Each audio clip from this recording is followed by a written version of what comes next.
শিশুদের নিডো সেরেলাকে বাড়তি চিনি মেশাচ্ছে সুইজারল্যান্ড ভিত্তিক প্রতিষ্ঠান নেসলে।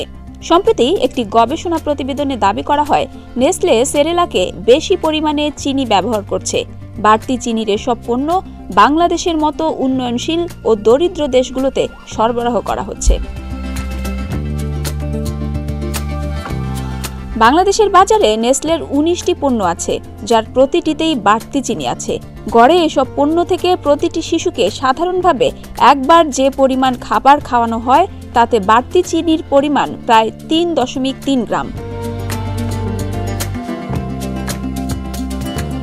সুইজারল্যান্ডের অলাভজনক বেসরকারি সংগঠন পাবলিক আই ও ইন্টারন্যাশনাল বেবি ফুড অ্যাকশন নেটওয়ার্কের যৌথ গবেষণায় জানায়, আন্তর্জাতিক বিধি অমান্য করে গরিব দেশে শিশুদের খাবার দুধে চিনি মেশানো হচ্ছে। Bangladesh, Nigeria, Senegal, Thailand, Bharat ও দক্ষিণ আফ্রিকার মতো উন্নয়নশীল ও দরিদ্র দেশগুলোতে বিক্রি হওয়া সেরেলাকেই বেশি পরিমাণে চিনি ব্যবহার করা হয়।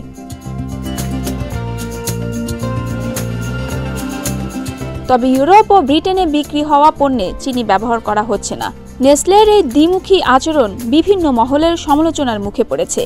পাবলিক আইয়ের কৃষি ও পুষ্টি বিশেষজ্ঞ লরেন্ট গ্যাব্রিয়েল বলেন, নেসলেকে অবশ্যই এই বিপজ্জনক দ্বিচারিতার অবসান ঘটাতে হবে এবং বিশ্বের প্রতিটি অংশে 3 বছরের কম বয়সী শিশুদের জন্য সমস্ত পণ্যে চিনি মেশানো বন্ধ করতে হবে।